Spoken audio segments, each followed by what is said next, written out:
അപ്പൊ നമ്മുടെ ചോദ്യം ഇതാണ്: ദീർഘചതുരാകൃതിയിലുള്ള ഒരു മൈതാനത്തിന്റെ നീളം 30 മീറ്ററും വീതി 20 മീറ്ററുമാണ്. ഇതിനു ചുറ്റും 1 മീറ്റർ വീതിയിൽ ഒരു നടപ്പാത ഉണ്ട് എങ്കിൽ നടപ്പാതയുടെ പരപ്പളവ് എത്ര? പരപ്പളവ് അഥവാ ഏരിയ. ഓപ്ഷൻസ്: 100 ചതുരശ്ര മീറ്റർ, 104 ചതുരശ്ര മീറ്റർ, 106 ചതുരശ്ര മീറ്റർ, 51 ചതുരശ്ര മീറ്റർ. ഓക്കെ, അപ്പൊ ദീർഘചതുരാകൃതിയിലുള്ള ഒരു മൈതാനം. ഓക്കെ, അതിന്റെ നീളം 30 മീറ്റർ ആണ്, വീതി 20 മീറ്റർ ആണ്. പിന്നെ എന്ത് പറഞ്ഞു? അതിന് ചുറ്റും 1 മീറ്റർ വീതിയിൽ ഒരു നടപ്പാതയുണ്ട്. ചുറ്റും ഒരു നടപ്പാത ഇങ്ങനെ പോകുന്നുണ്ട്.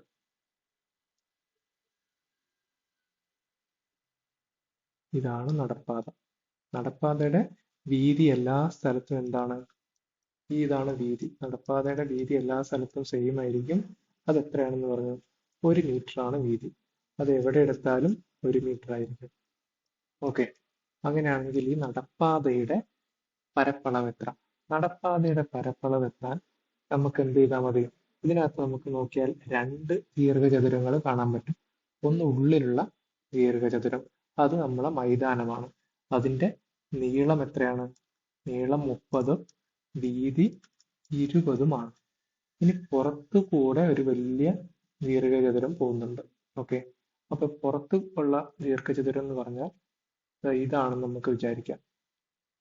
അകത്തുള്ള ദീർഘചതുരം ഇതാണെന്ന് നമുക്ക് വിചാരിക്കാം. അപ്പൊ ഇതും തമ്മിലുള്ള വ്യത്യാസമായിരിക്കുന്നത്, അതായത് ഇതിൽ നിന്ന് ഈ ഒന്നാമത്തതിൽ നിന്ന് ഈ രണ്ടാമത്തത് കുറച്ചു കഴിഞ്ഞാൽ നമുക്ക് എന്ത് കിട്ടും? ഈ ഒരു ഭാഗം മാത്രം ഒഴിവാകും. ഇതാണ് അകത്തുള്ളതെന്ന് വിചാരിക്കുക. ഓക്കെ, ഈ വലുതിൽ നിന്ന് ഈ ചെറുത് കുറച്ചു കഴിഞ്ഞാൽ നമ്മളെ നടപ്പാതയുള്ള ഭാഗം മാത്രമേ ബാക്കി ഉണ്ടാവുള്ളൂ. അതാണ് പോയിന്റ്. അപ്പൊ നടപ്പാതയുടെ പരപ്പളവ് കിട്ടാൻ എന്ത് ചെയ്താൽ മതി? പുറത്തുള്ളതിന്റെ പരപ്പളവ് കാണുക, അകത്തുള്ളതിന്റെ പരപ്പളവ് കാണുക, പുറത്തുള്ളതിൽ നിന്ന് അകത്തുള്ളത് കുറയ്ക്കുക. അപ്പൊ ബാക്കി എന്ത് വരും? നടപ്പാത മാത്രം വരും. നടപ്പാതയുടെ പരപ്പളവ് കിട്ടും. ഓക്കെ, അപ്പൊ നമുക്ക് ആദ്യത്തത് കാണാം. ഇനി അതിന് നമുക്ക് ഉള്ളിലെ മൈതാനത്തിന്റെ നീളം 30, വീതി 20 എന്നറിയാം. ഇനി പുറത്തുള്ള ഈ വലിയ ദീർഘചതുരത്തിന്റെ നീളം, വീതി കണ്ടുപിടിക്കണം. ഇത്രയും ഭാഗത്തിന് 20 ആണെന്ന് നമുക്കറിയാം. ഇനി ഇവിടെ ഇങ്ങനെ ഒരു പോർഷൻ, ചെറിയൊരു പീസ് ഉണ്ട്, താഴോട്ടൊരു പീസ് ഉണ്ട്. ഇത് എത്രയായിരിക്കും? ഇത് നടപ്പാതയുടെ വീതിക്ക് തുല്യമാണ്. നടപ്പാതയുടെ വീതി 1 ആണെന്ന് തന്നിട്ടുണ്ട്. അപ്പൊ ഇവിടെ ഒരു 1, ഇവിടെ ഒരു 1. അപ്പൊ ഇത് ടോട്ടൽ എത്രയായി? 20ഉം 1ഉം 1ഉം 22. അതുപോലെ അകത്തുള്ളത് ഇത്രയും വരെ നമുക്കറിയാം എത്താണ്? 30 ആണ്. നടപ്പാതയുടെ നീളമായ 30.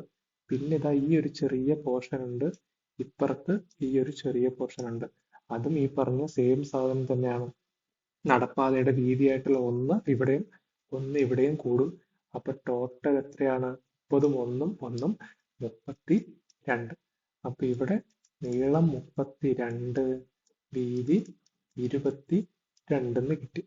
അപ്പൊ നമുക്ക് പുറത്തുള്ളതിന്റെ ഏരിയ കണ്ടുപിടിക്കാൻ, പരപ്പളവ് കണ്ടുപിടിക്കാൻ നീളം ഇൻറ്റു വീതി ചെയ്താൽ മതി.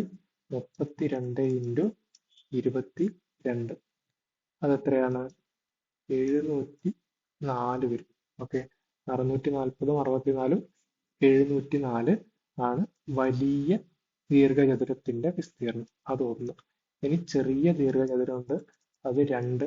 അതിന്റെ നീളം 30, വീതി 20. അപ്പൊ വിസ്തീർണം 30 ഇൻറ്റു 20, അതായത് 600 ആണ്. അപ്പൊ നമ്മൾ പറഞ്ഞു വലുത് കണ്ടുപിടിക്കുക, ചെറുത് കണ്ടുപിടിക്കുക, വലുതിൽ നിന്ന് ചെറുത് കുറയ്ക്കുക. അപ്പൊ ചെറുത് കുറച്ചാൽ 704 മൈനസ് 600 എത്രയാണ്? 104 ആണ്. 104 മീറ്റർ സ്ക്വയർ, ചതുരശ്ര മീറ്റർ ആണ് ഈ നടപ്പാതയുടെ പരപ്പളവ് അഥവാ വിസ്തീർണം. ഓപ്ഷൻ ബി ആണ് ഉത്തരം.